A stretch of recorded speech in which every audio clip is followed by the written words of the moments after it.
जय श्री कृष्णा, राधे राधे। सभी सुनने वाले भक्तों का श्री गोपाल सत्संग मंडल में बहुत बहुत स्वागत है। मैंने इस पहले भाग में आपको नाग पंचमी का पूजन क्यों करें, कैसे करें, इस विषय में बताया था।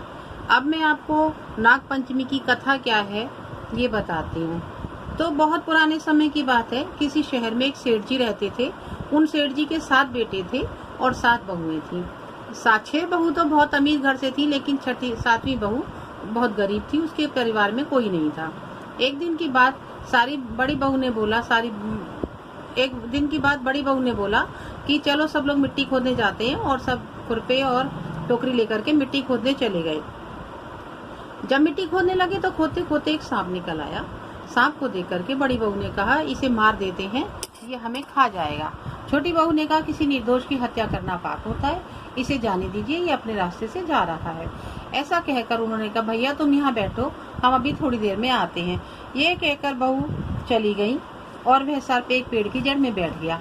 घर का काम करते करते छोटी बहू भूल गई कि उसे वापस जाना है, और जब सुबह उसे याद आया तो उसने तुरंत एक दूध का कटोरा लिया और बोली, कल मैं उस सर्प को बोल करके आई थी, भैया यहाँ बैठो, वो हमारा इंतजार करता होगा।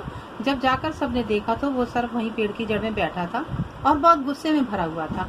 उसे देखते ही छोटी बहू ने हाथ जोड़कर माफी मांगी और कहा, भैया हमसे गलती हो गई, कल हम घर के कामकाज में भूल गए और आपके पास वापिस आ नहीं पाए। उसने कहा, बहन मेरे को बहुत गुस्सा आ रहा था, लेकिन क्योंकि तुमने मुझे भाई बोला है इसलिए मैं तुम्हें क्षमा करता हूँ, मेरी भी कोई बहन नहीं है। ऐसा कहकर वह सर्प दूध पी करके चला गया और ये 7 दौरानी जिठानी वापस घर को आ गई। कुछ दिन के बाद बड़ी जिठानी ने बोला कि सावन का महीना है, हम सब लोग तो अपने पीहर जा रहे हैं, तेरा तो कोई नहीं है, तू कहाँ जाएगी।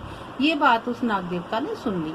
2-4 दिन के बाद नाग देवता एक लड़के का रूप बना करके आया और आकर के बोला, मेरी बहन को भेज दीजिए, मैं इसके चाचा का लड़का हूँ, ये मेरी बहन है और मैं इसको लेने आया हूँ। बहुत सब जाकर विश्वास दिलाने के बाद ससुर जी ने छोटी बहू को भेज दिया और वो लेकर चला गया।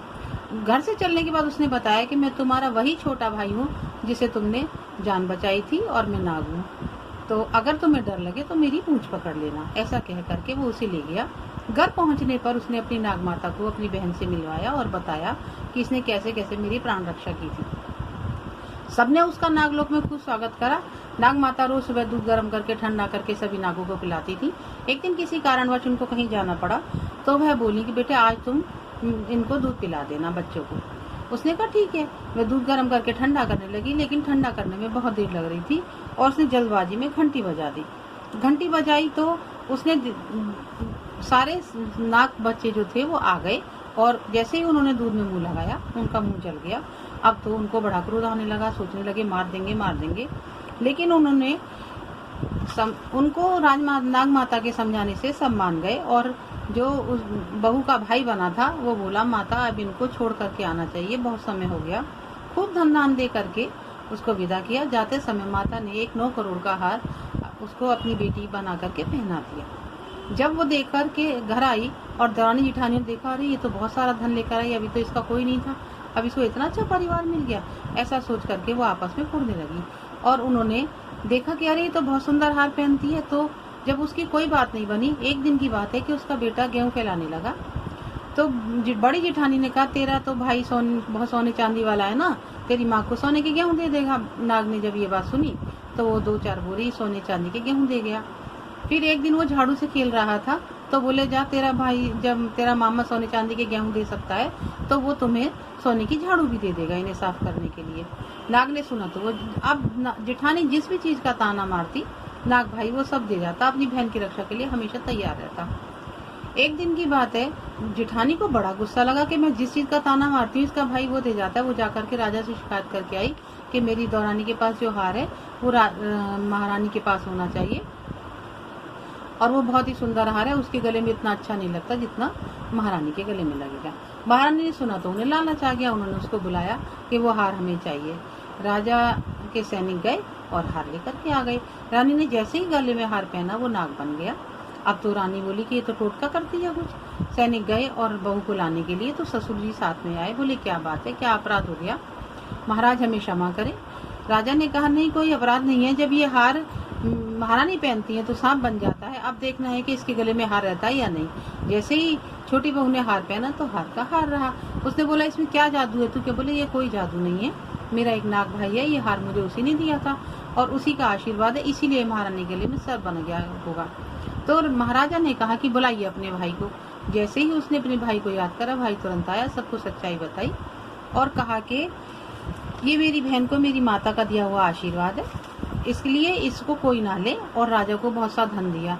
जब राजा ने ये बात सुनी तो उन्हें बहुत आश्चर्य हुआ कि एक भाई ऐसा भी हो सकता है।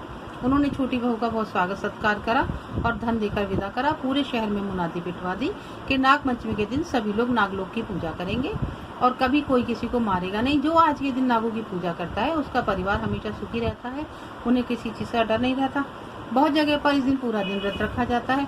कहीं कहीं पर बहुएं आज के दिन मूंग और काले चने भिगो करके उनका बायना भी निकालती हैं।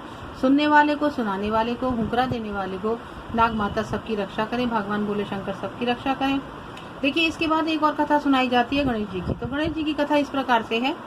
विष्णु भगवान और लक्ष्मी जी को की शादी तय हुई और विष्णु भगवान चले शादी करने के लिए। चलते समय सभी देवता कहने लगे कि गणेश जी को नहीं ले जाएंगे, मोटा सा घड़े जैसा पेट है, सूप जैसे कान है, ये तो बारात में शोभायमान नहीं लगेगा। ऐसा कहकर सब चले गए और गणेश जी अपने खेलते रहे। नारद जी आए पर हे गजानन आप क्यों नहीं गए? बोले कोई बात नहीं, मैं नहीं गई। तो बोले वहाँ पर सभी लोग ऐसे बोल रहे हैं कि यदि आप जाते तो बारात अशोभनीय हो जाती। गणेश जी को बड़ा क्रोध आया। उन्होंने तुरंत अपने चूहों को बुलाया और कहा कि पूरी जमीन को खोद दो। अब जैसे ही चूहों ने वो जमीन खोद दी तो जिसके रथ जहाँ थे वहीं जमीन में गड़ गए। बहुत कोशिश करने पर भी नहीं निकले तो कृष्णा बड़े को बुलाया गया कि कुछ योजना जुगाड़ करके वो रथों को बाहर निकाल देगा, लेकिन वो नहीं निकाल पाया।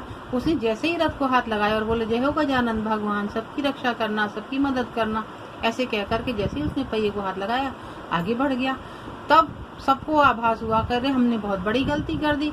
वापस गए, गणेश जी को मना करके लाए, उनकी अच्छे से पूजा की और कहा रिद्धि सिद्धि के स्वामी हमारी रक्षा करो, हमारी रक्षा करो। जब ऐसा कहा तो गणेश जी प्रसन्न हो गए और शंकर लक्ष्मी जी की शादी विष्णु भगवान के साथ हो गई। जय हो गजानन भगवान। जैसे पहले मदद करी, जैसे पहले सबके साथ गुस्सा किया ऐसा मत करना, और जैसे सबकी मदद करी ऐसे सभी के साथ करना।